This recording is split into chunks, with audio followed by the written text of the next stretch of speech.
Reign of Jafar releases on May 30th, and that is very quickly approaching. Gosh, I mean, we're about 2 weeks away from it finally releasing. But with all that support, there's a lot of really fun decks that could be coming our way and breaking into the meta. You saw in our previous video where we talked about 5 decks that could be potentially Tier 1. Now, these decks that we're going to be talking about today might not necessarily be Tier 1, but they're still going to be pretty dang good and have a lot of fun out there. So with that being said, let's go ahead and see what those decks are and dive right in.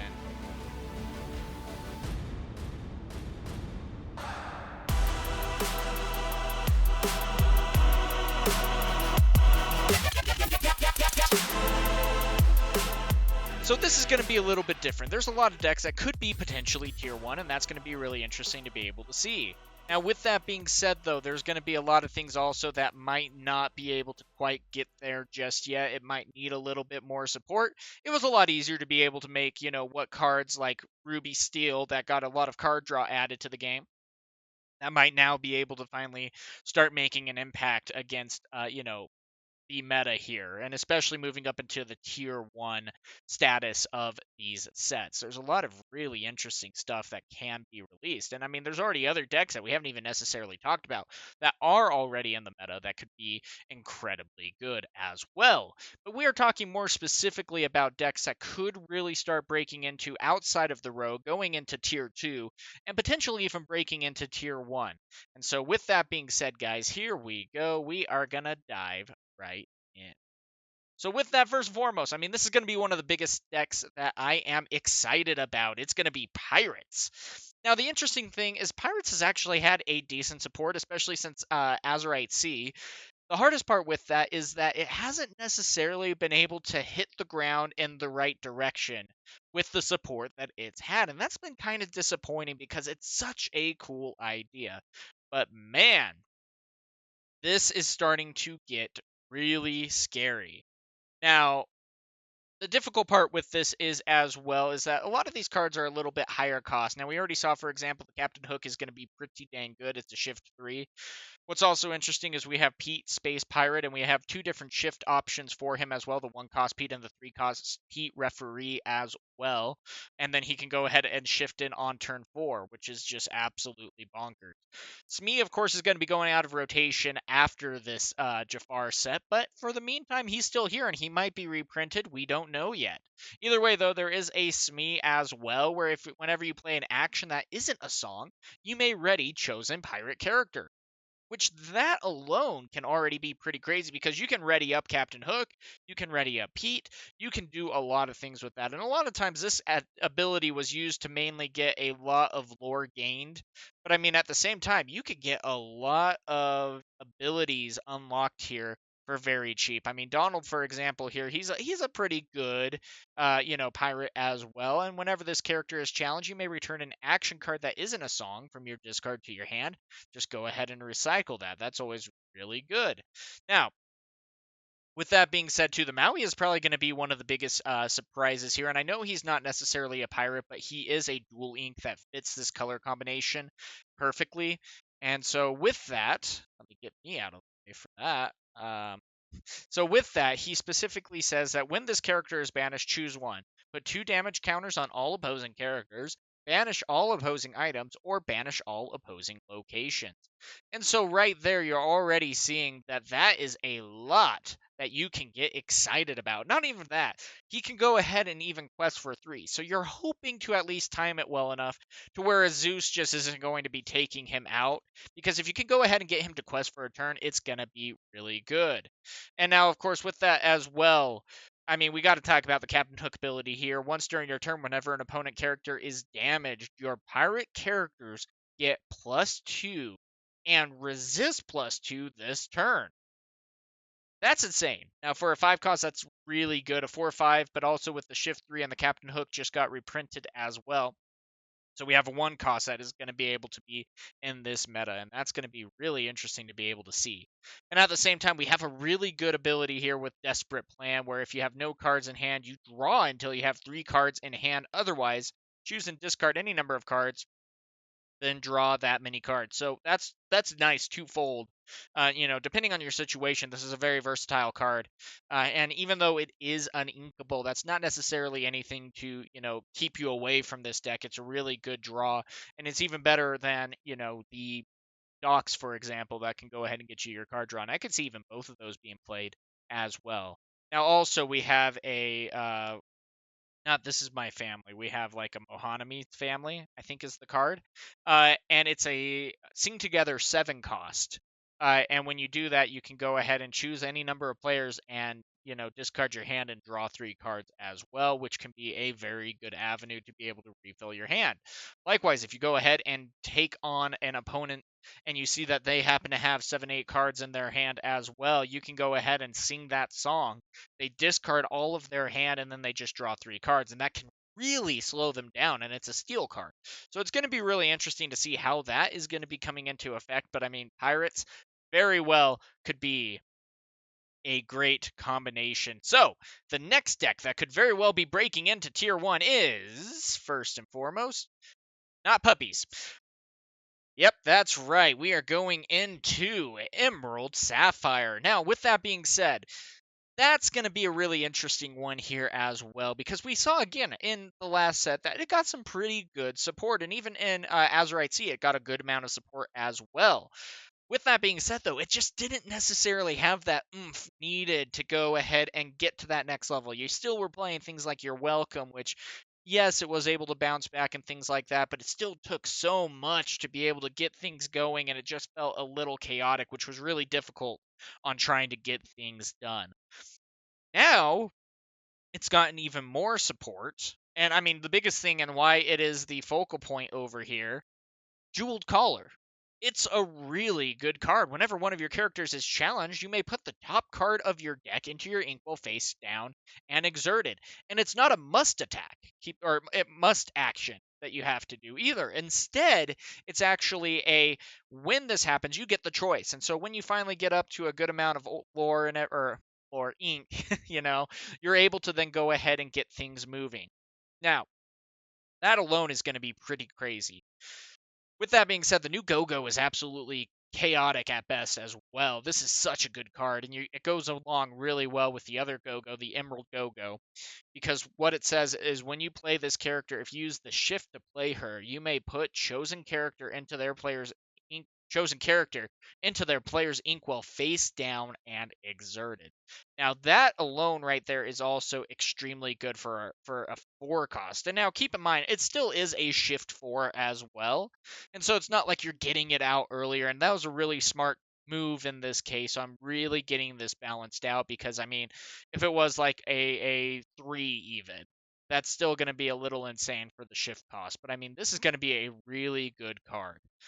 And I'm excited to see what it's actually going to be able to do as well. Now, with that being said as well, there I go, saying as well. That comment is in my head now.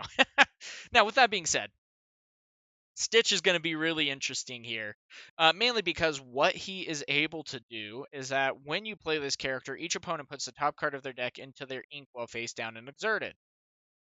Now, that's going to be a little sucky. That's not exactly the best. But at the same time, at the start of your turn, if this card is in your discard, you may choose and discard a card with an inking symbol to play this character for free, and he enters play exerted. So that can be pretty good. And it's a great artwork as well. I absolutely love the artwork. Now, with that up as well, there's Heads Held High that you can go ahead and play, where you remove 3 damage counters from any number of characters, and all opposing characters get -3 attack for the turn. And that can be a really big game changer, and it can be sung together as well. And so, Muses, for example, can sing that with like Stitch, or even with like a 2-cost Go-Go, and there you go. You have a lot of things that can be very scary right there as well. Now, of course, there's a New Orleans card that's a Sing Together card as well from Princess and the Frog, where, it's a 6 cost as well. And when you cast it, you can pick a location, item, or character with the value of 6 or less and play it for free. That's a card that could very well be going in here as well. And I believe this could very well be going in with Ink Geyser, because that could be a very powerful option here for you to be able to go ahead and get this going. And so I'm going to be curious to see if this does end up breaking into tier 1, because it still feels like in this set especially that it's in the rogue status. It's almost there. But I feel like the support that this got, especially Jeweled Collar, I mean, come on, that is just insane right there. I think this could be an absolutely game-changing card to really make this deck good. Now, this is also a really interesting one. And this is a hard one that I'm debating over because I don't necessarily feel like it's quite there yet for it being tier 1. With that being said, though, it is going to be a very difficult deck, but I still feel like the biggest downfall of this deck is going to be the fact that it doesn't necessarily have the card draw it needs to stay relevant. Now, we still have Pull the Lever and things of that nature as well, but at the same time, that's not going to necessarily be enough to go ahead and take this to the next level. Queen of Hearts, though, is still a dang good card. Now, of course, it is a 4-cost inkable, and when there are 5 or more characters with damage in play, this character gets +3 lore. So it can quest for 6, and that's one of the very few cards that actually can quest for that much. We've seen 5, but we've never seen 6, and I mean, I feel like that's still very balanced, especially in the fact of that is a very hard thing to do. But with this deck, maybe not, because I mean, we got the queen that is going to be the bread and butter here. And what she is going to do is whenever another character is played, put a damage counter on them. And so that can add up really quick and something that you got to be very mindful of. Now, this new Alice is very interesting, a shift 3 as well, which is going to be fun. But with that, it says whenever this character quests, put 1 damage counter on each other character. That's a little scary right there because I mean at the same time you're taking the risk of it going ahead and, damaging, all your characters as well. So you got to be a little bit strategic on how that goes about. But even with that, that's still going to be a really interesting mechanic to really just add a bunch of damage. And if you're going ahead and questing and your opponent has to attack in, there's a lot higher chance that things are going to get traded now.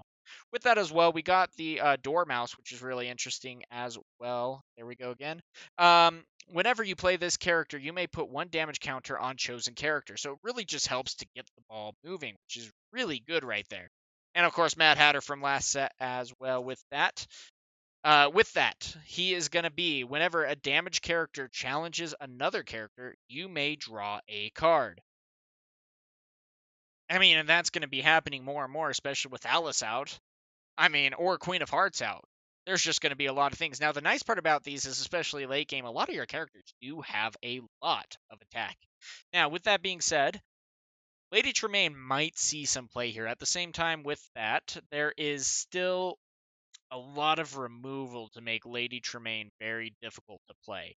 And I wish in this case, especially being a legendary, that they would have had a when she comes into play ability as well. Because if it was that case, you're already paying 6 for her and she's a 3/3. So it's like, why am I taking a risk on a 3/3 with a 6 cost? That, first and foremost, is very easy to remove. But on top of that, it's like, if I don't even get the ability until the next turn and I have to hope that it survives, we'll see. So it's just a lot of risk for not a lot of reward, but still, the ability is there because it's a return a damage character to their player's hand. Then each opponent discards a card at random. So I mean that if you can start getting that going, it's going to be really good. But still, I believe that even at a 6 cost, Lady Tremaine here is definitely worth, playing if it had that ability. If not, I feel like Lady Tremaine should have been maybe a 4 cost instead. But still a great card. Next one. We have another damage moving kind of mechanic, but this deck I do feel like still is a bit more on the rogue side. It's not going to quite be there. It might be that next step that, Ruby Amethyst takes. We've seen, the evasive deck with Peter Pan and things of that nature as well. But this might also be a good combo with the cards that you already have at your disposal for Ruby Amethyst and taking it to that next level. And that could be really interesting because we've seen a good amount of Ruby Amethyst, but it hasn't necessarily taken that step needed to the next level. And this might just do it. Hades right here, he has the ability that when you play this character and whenever he quests, you may deal 2 damage to another chosen character of yours to draw 2 cards. That's not too shabby. He can't deal it to himself, of course, but that's okay. And then Madame Medusa as well. Whenever you play this character, you may deal 2 damage to another chosen character of yours to return chosen character with cost 2 or less to their player's hand. And again, for a 3 cost, that might not be the best, but if you're going ahead and bouncing back a Calhoun as well, that can be pretty good. And with that, we do have also the Nero, which can go ahead and move a damage counter from this character to another chosen opposing character. And we even have things like Panic, which is going to be relevant after Bell is out of the meta when Fable gets released in September. He's going to be able to move 2 damage counters from chosen character to chosen opposing character. And the biggest thing there is its damaged counter still. So he's going to be able to ignore resistance, and there's already a lot of resistance cards out there as well. And so Panda can just go ahead and also take out a Calhoun, which is going to be extremely helpful there as well.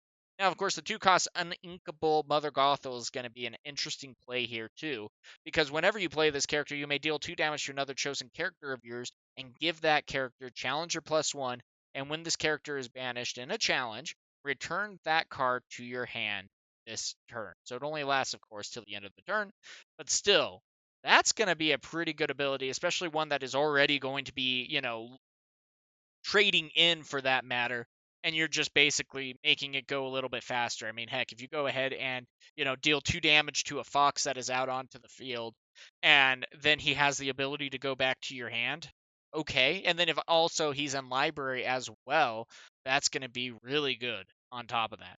Even with that, you could even do a Chernobog Followers, which would be really interesting. And you could even put him in library so you still get the card draw on top of that. Do 3 damage to something, and then it goes right back into your hand. And you could even end up going ahead and get that going as well. So it's going to be really interesting to see how that goes. So I'm absolutely excited about how this is going to go. At the same time, though, I don't necessarily feel like these decks are, of course, going to be that tier 1. I do feel like Pirates is going to have the ability to be able to do this out of all the other decks that we talked about. But even with that, I still feel like that there isn't going to necessarily be a whole lot that we're going to be able to do outside of that. It would be interesting to see if Ink Geyser could, break into that as well. But that doesn't just necessarily feel possible just yet. But I mean, this meta could be very wide at the moment, and so I mean, this is going to be really exciting, especially having Worlds right after Reign of Jafar gets released. That's going to be super exciting because that is going to be a great way to really define the meta with a bunch of people who are dedicated to the game, playing with extremely high stakes, trying to play the best of the best that they can. So I'm really excited to see what Worlds is going to have in store with Reign of Jafar and what is going to break in to this meta. So what do you guys think is going to break into this meta? Go ahead and let me know in the comments down below. And with all that being said, have a good one.